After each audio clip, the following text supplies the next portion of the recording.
Сәлем достар, менің атым Айжан. Және сіздермен осылай камера алдында сөйлеспегелі көп болыпты. Жаздарыңыз өте жақсы өтіп жатыр деген ойдамын. Көптеген демей ақ қояйын, енді біраз адамдар маған, қыз жігіттер жазды. Яғни видеоны қалай түсірсе болады, бізде сіз сияқты видео түсіргіміз келеді деген сияқты. Сол себепті осындай қыз жігіттерге өздеріңізде видеомен қызығушылық танытып жүрсеңіздер видеоблогингқа, онда менің осы видеомды көріңіздер. Үлкен бір сондай кеңес айтатын адам емес шығармын. Өйткені менің өзім де әлі үйреніп жүрмін, қалай дұрыс жасау керек, қалай дұрыс жаңағыдай. Мысалы, қазірдің өзінде мен дұрыс емес отырмын камераның алдында. Бірақ маған осылай ыңғайлы болып отыр. Бірақ бұл дұрыс емес. Алайда мүмкін сіздерге менің бір форумда, яғни интернет форумында жүргізген шеберлік сыныбым, сол видеоны сіздерге ұсынайын, мүмкін бір қажеттеріңізге жарап қалар. Айжанды көпшіліктеріңіз танитын шығарсыздар деп ойлаймын. Біздегі осы видеоблог жүргізуден бірден бір маманға айналып келе жатқан жас журналистердің бірі. Рахмет, Ербол. Сонымен барлықтарыңызға қайырлы күн. Жазбаларымды видео арқылы көрсетемін, яғни соны біз видеоблогер дейміз, оның анықтамасына көп уақыт алмай қояйық. Жалпы менің Twitterдегі аккаунтым Айжан Кәрібай, ал YouTube'да Кербесфул деген атым, яғни менің YouTube'дағы арнамның аты Кербесфул. Солай атасаңыздар болады. Біздің түсінігіміздегі YouTube дегеніміз ол қазірде, яғни бұрынғы бағдарламалар мұрағаты, немесе жаңағыдай КВН, концерт көретін жерлер, немесе жаңағы бір приколдар, төбелес, телефонға түсіріп алған, сондай ғана видео емес. Яғни бұл жерде біздің түсінігімізше, қазір яғни көпшілігінің түсінігінде YouTube деген ол бір рет кіріп, яғни видео көріп шығатын сайт. Ал қазіргі таңда YouTube соңғы кездер өздерінің концепциясын жақсы алмастырып десек болады. Қазірде кез келген қолданушы видео жасауға, яғни өздері қызығатын кез келген қолданушы өзінің сапалы контентін ұсына отырып, YouTube-пен, яғни серіктес бола алады. Бір деңгейдегі, яғни ол жақта да партнерское соглашение бар, яғни бір деңгейдегі, бір деңгейлес серіктестер болады. Не түсіремін деген бірінші сұрақ туындайды. Бұл жерде не түсіретінге, яғни YouTube-та қалыптасқан бірнеше жанрлар бар. Оны мен бірнеше тарапқа бөлдім, яғни ол біріншісі кавер әндер. Қазірде Қазақстанда ондай кавер орындаушылар бар, олар жасап жүр, алайда олар сол YouTube арнасы арқылы, яғни YouTube-қа бір жаңағыдай контент жасау арқылы олар соны көрмей жатыр. Олар тек қана видеоларын түсіріп сайтқа қоя салады, яғни сол арқылы мен жұртқа танымал боламын деп ойлаймын. Мысалға видео скетч қазірде өте танымал болып келе жатқан жанр, және де меніңше көптеген көрермендерге осы жанр қызық болуы мүмкін. Менің көретін бұл жақта қыз Кейт Клэп деп аталады арнасы. Бұл ресейлік 20 жасар қыз. Яғни ресейлік ең алғашқы жаңағыдай боғау сөзсіз, яғни кішкене позитивті видео скетчтер жасай бастаған ең алғашқы осы қыз. Қазірде оның саны, көрермендерінің саны 1.426.000. YouTube-тың, яғни серіктесі болып саналады. Және де қазірде Кейт Клэп осы YouTube-тағы ресейлік YouTube-тың бет әлпеті болып отыр, яғни лицо YouTube-а дейді ғой.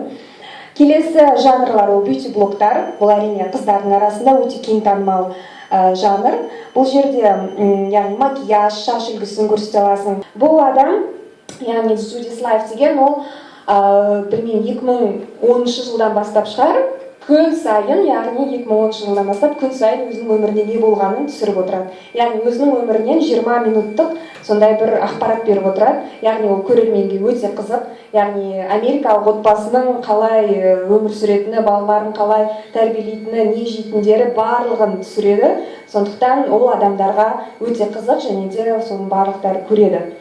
Және де егер де ешқайсысы ұнамаса, әрине өздерінің жанрларыңызды жасап шығуға не кедергі, өйткені YouTube-та, яғни шектеу тек қана өздеріңіздің фантазияларыңызға, қиялдарыңызға келіп тіреледі. Добавить видео дегенде мына жағында, яғни видеоредактор. Қазір мүмкін мына жеріне шығатын шығар. Редактировать деген бастан шығып. Не, видеоредактор шығып тұр. Не. Видеоредактор осы. Мына жердегі проекттер бар. Көріп тұрғандарыңыздай. Не, менің жасаған бүкіл проекттерім. Және де мына жерде сіздердің жүктеген видеоларыңыз осы жерден барлығы көрініп тұрады. Және де кез келген видеоны мына жолға қойсаңыз, былай тұрған кезде бұны мына жерден, яғни жеңіл түрде былай обрезка жасауға болады, ортасынан қиып салсаңыздар болады былай. Ол бір видеоны екіншісіне жалғауға болады. Осы жерден-ақ видеоға мысалға мынандай автокоррекция жасауға болады. Видеоның іші бір программада монтажламай осының ішінде Яғни менің бастағанымда осыдан, өйткені меніңше бұл жаңағыдай новичоктарға, мен өзіме және де Америкада болғаннан кейін маған өте ыңғайлы болды. Өйткені компьютеріңа сен бөлек бағдарлама орнатпайсың, барлығы онлайн түрде жасай бересің. Мына жерде сондай-ақ жаңағыдай переходтар бар. Профессионалды жаңағыдай видеоблогер ретінде. монтаждалған видеоның атын өзгерткім келеді да, басқаша. Соны қалай Сіздің бүкіл видеоларыңыз менеджер видеода тұрады. Не, көріп тұрсыз ғой, мои видео деген. Мысалы мен мына видеоның атын өзгерткім келеді, изменить дегенге басамын. Және де мына жерде мне основная информацияда атау тұрады. Мен мынаны өшіріп тастап, кез келген атау жазамын. Текстке жазу. Оның барлығын қазір түсіндіремін. Жалпы осы YouTube, егер де сұрақтарыңыз болса, қойып қалыңыздар, өйткені жай осы видео редактор бойынша сұрақтарыңыз болса. Сұрақ көп болған, арнайы үйретпесеңіз. Енді YouTube жаңа тренер тауып алдым. Келесі семинарларға. Яғни сол видеодағы нәрселер өзінен алу керек. Өзінен алған кезде ғана сен яғни өзгелерге соны айта аласың, өзгелерге де ол қызықты болуы мүмкін. Және де ең бастысы барлығы да идеядан басталады. Егер де өздеріңіздің идеяларыңыз өте көп болса, онда сіздің видеоларыңыз да қызықты болады. Сондықтан назарларыңызға рахмет. Сұрақтарыңызға қуана жауап беремін. Егер де сен сол жаңағы персонализированный значок деп аталады, оны соны бассаң, соны сохранить етсең, кішкене бірнеше рет жаңарту керек, сол кезде шығып тұрады. Значокты жаңа басу керек, иә?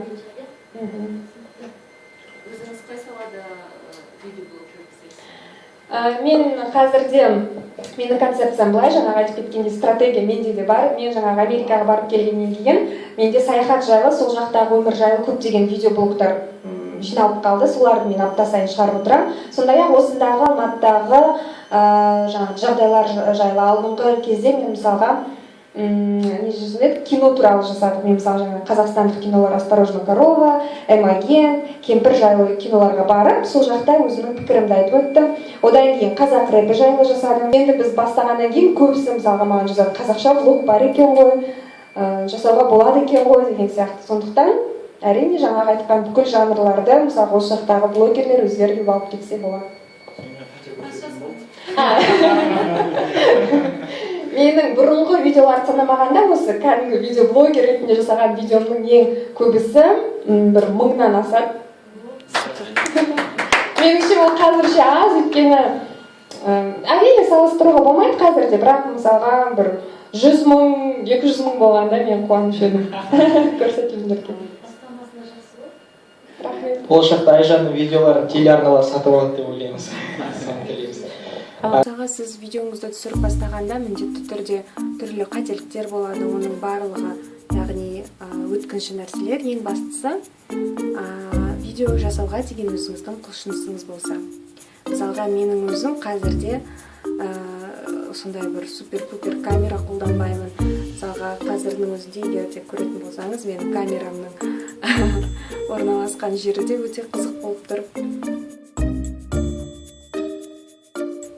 Бірақ ең бастысы ол өзіңіздің аудиторияңызды жинау. Енді мен өзім журналист болғаннан кейін журналист болып істедім, әлі де оқып жүрмін, және де менің бір белгілі аудиториям бар. Фейсбукта болсын, ВКонтактеда болсын, ол менің достарымнан құралған, бұрынғы жұмыс істеген Екпін онлайн журналынан құралған аудитория. Және де сондай аудиторияның болуы маған өте көп көмек тигізеді, және де менің видеоларыма лайк қойып, жаңағыдай пікір жазып жатқан әрбір адам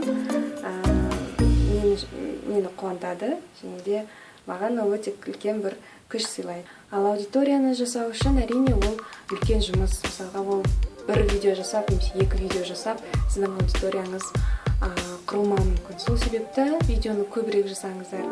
Мысалға түрлі жанрда жасап көріңіздер. Ең бастысы жиі сол видеоны салып отыру. Яғни адам сіз осы видео жасауға шындап кіріскеніңізді көрсе, егерде, онда меніңше сіздің жұмысыңызды міндетті түрде бағалайды. Осы видеоблогинг арқылы мені қазірдің өзінде бірнеше бағдарламаларға шақырып жатыр, және де видеоблогер ретінде. Осы көрпеш Баян-сұлу ғашықтар күніне арнаған Фейсбуктағы бейне көрінісі ғажайып бейне көрінісі.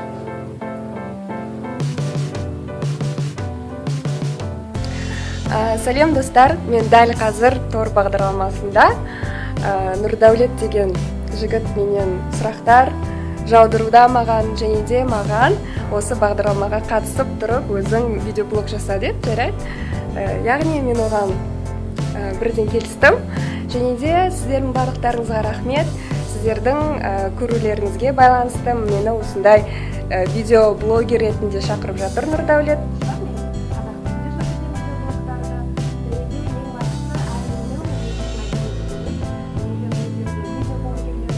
Келген бағдарлама болсын, кез келген бір жерде шықсам да, мен әрқашанда өзімнің видеоблогымды жарнамалап жүремін. Яғни жай ғана мен өзім видеоблогермін, ютубта осындай видео түсірем дегеннің өзінде адамдар қызыға бастайды. Яғни ол не, ол қалай, яғни сенің арнаның аты қандай деген сияқты. Сол себепті қай жерде жүрсең де өзіңнің видеоблогың жайлы айтып жүрсең болады. Бүгінгі видеом осы жайлы сіздерге кішкене видео жасау жайлы айттым десем болады. Сұрақтарыңыз болса, міндетті түрде қойыңыздар, бірақ бір өтініш комментарийлерге жазсаңыздар, пікірлерге жазсаңыздар. ВКонтактеда болсын, Фейсбукта болсын, мен жеке хабарламалар арқылы көп адамдармен сөйлесе бермеймін, өйткені оның барлығы өте үлкен уақыт алады. Жалпы әлеуметтік желі деген соңғы кезде мен өзімді байқап жүрмін, өте көп уақыт алады, және де әлеуметтік желіге кірген кезде өзім осы жұмысты ғана орындаймын деп кірген дұрыс.